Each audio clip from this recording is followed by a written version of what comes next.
తాత మూకుడు. అనగనగా దుర్గాడ అనే ఊరిలో వెంకయ్య అనే వ్యక్తి ఉండేవాడు. అతను చాలా కష్టజీవి. కనుకనే తనకు తండ్రి విడిచిపోయిన 6 ఎకరాల పొలాన్ని కొద్ది కాలంలోనే 60 ఎకరాలు చేయగలిగాడు. అంతేకాదు, తను నివసించటానికి అన్ని సదుపాయాలు గల ఒక మేడ కూడా కట్టించుకున్నాడు. అన్నీ బాగానే ఉన్నాయి, కానీ అతనికి ఒక్కటే లోటు: సంతానం లేకపోవడం. తిండి గుడ్డలకు లోపం లేకుండా భగవంతుడు ఏదో ఇంత కలగచేశాడు. తలదాచుకునేందుకు వసతి కూడా ఉన్నది. కానీ ఏం లాభం? అనుభవించటానికి ఒక్క నలుసైనా లేకపోయే అని అతను ఎప్పుడూ వాపోతూ ఉండేవాడు. కొంతకాలానికి సింహాచలం దేవుడి దయవల్ల అతనికి ఒక కుమారుడు కలిగాడు. సింహాద్రి దయవల్ల పుట్టిన పిల్లాడు కాబట్టి అతనికి నరసింహ అని పేరు పెట్టారు. నరసింహకు పుట్టుకతోనే లోభగుణం పట్టింది. అతను చూడగా ఒకళ్లకు పెట్టనిచ్చేవాడు కాదు.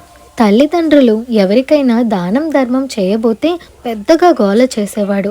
ఆ చిన్నప్పటి గుణాలు పెద్దయిన తర్వాత ఉంటాయా, బుద్ధి మారకపోతుందా అని వెంకయ్య అతని భార్య అనుకునేవారు. కానీ నరసింహ పెద్దవాడైనా ఈ దుర్గుణం మారలేదు. ఇది ఇక పని కాదు. అబ్బాయికి పెళ్లి చేస్తే కోడలే వాడికి ధర్మగుణం నేర్పుతుంది. ఇంటి కోడలు వల్లనే కదా కుటుంబ గౌరవం నిలబడేది అని ముసలి వాళ్ళు ఆశించి ఒక చక్కటి చుక్కను చూసి నరసింహకు ముడిపెట్టారు. అయితే ఇదివరకల్లా ఇతర విషయాలలోనే కొడుకు లోభగుణం కనపడేది, కానీ కోడలు వచ్చాక పాపం ముసలి వాళ్ళ బతుకుకే మోసం వచ్చింది. ఎక్కువ ఖర్చు కాకుండా ఉండాలనే ఉద్దేశంతో నరసింహ ఎటువంటి దుర్మార్గపు పని చేశాడో తెలుసా? తల్లిని తండ్రిని పశువుల పాకలో ఉండమన్నాడు. అక్కడే ఇద్దరికి చెరొక కుక్కి మంచము వేయించాడు. పక్కకు కప్పుకోవటానికి 2 చింకి బొంతలు ఇచ్చాడు. ఇవన్నీ అటుంచి వారికి ఒక్కొక్క మూకుడు కొని ఇచ్చాడు. భోజనాల వేళ నరసింహ వంటవాడిని వెంటపెట్టుకు వెళ్ళి వాళ్లకు ఆ మూకుడిలో చాలీ చాలని మెతుకులు, ఇంత గంజి పోయిస్తూ ఉండేవాడు. ముసలి కాలంలో ఆసరా అవుతాడని వెంకయ్య దంపతులు కుమారుడు పైన కొండంత ఆశ పెట్టుకుని ఉన్నారు. కానైతే వారు తలచింది ఒకటి, ఇప్పుడు జరుగుతున్నది వేరొకటి.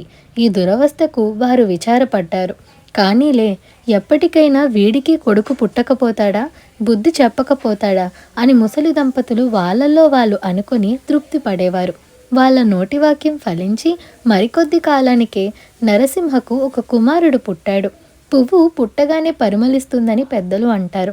నరసింహకు కుమారుడు కలగగానే పిల్లవాడు తాతను పోలినాడని, ధర్మబుద్ధి గలవాడని అందరూ అనుకున్నారు. గుణాన్ని బట్టి పిల్లవాణ్ణి ధర్మన్న అని పిలుస్తూ వచ్చారు. అయితే లోకులు చెప్పుకోగా విని ఆనందించడమే కానీ ముద్దుల మనవడిని కల్లారా చూడటానికి, ముచ్చట తీరా ఎత్తుకోవడానికి వెంకయ్య దంపతులు నోచుకోలేదు. ఏమంటే తాత అవ్వలకు దగ్గరగా ధర్మన్నను పోనివ్వకుండా నరసింహ తగిన కట్టుదిట్టం చేశాడు. అయినా ధర్మన్నకు ఊహ రాగానే పశువుల పాకలో జరిగే సంగతులన్నీ తెలుసుకున్నాడు. తండ్రి తనను మేడ మీదనే ఉండమని బలవంత పెట్టినా పశువుల పాకలో ఉండి తాతతోనూ అవ్వతోనూ చనువుగా మసిలేవాడు. ఎంత చేసినా నరసింహ కొడుకును మందలించలేకపోయాడు.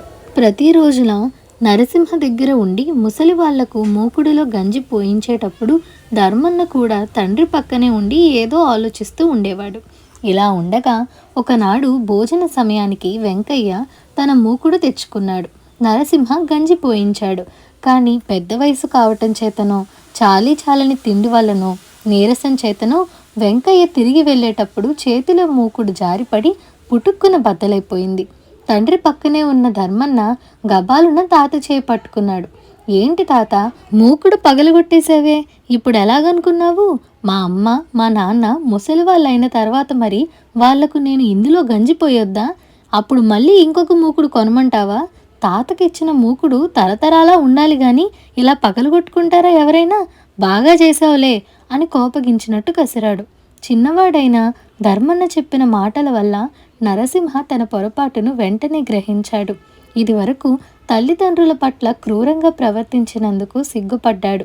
ఉత్త పుణ్యానికి ముసలి వాళ్ళను కష్టపెట్టినందుకు ఫలితంగా రేపు తనకి ఇదే గతి పడుతుంది కదా అని తెలుసుకుని భయపడ్డాడు. మరుక్షణమే తల్లిదండ్రుల పాదాల మీద పడి కంటికి కుంచెడు నీళ్లుగా ఏడ్చి పశ్చాత్తాపంతో వాళ్ళని క్షమాపణ కోరుకున్నాడు. ఇటువంటి మార్పు కొడుకులో కలిగినందుకు వెంకయ్య దంపతులు ఎంతో సంతోషించారు. తండ్రి బుద్ధిని మళ్లించిన చిన్నారి ధర్మన్నను ఎత్తుకొని తాత అవ్వలు ముద్దాడారు. ఈ సంతోషంలో వాళ్ళు మధ్య వచ్చిన కష్టాలను మర్చిపోయారు. వెంకయ్య దంపతులను కొడుకు మనవడు ఆ మట్టునే మేడలోకి తీసుకుపోయారు. పెద్దవాళ్ళకే పెత్తనం అప్పగించారు. అప్పటి నుంచి ఆ కుటుంబం అందరూ హాయిగా ఉంటున్నారు. అయితే చిన్నవాడైనప్పటికీ తాత మూకుడు తరతరాలా ఉండవద్దా అని ధర్మన్న చెప్పిన మాట ఆ నోట ఈ నోట దేశమంతటా అల్లుకొని మనకు సామెతగా నిలిచిపోయింది. ఇదండి ఇవాల్టి కథ. ఈ కథ మీకు ఎలా అనిపించిందో మాకు కామెంట్ సెక్షన్లో చెప్పండి. అలాగే ఈ వీడియో నచ్చినట్లయితే like, share, subscribe to Priya stories Telugu. Thank you for watching.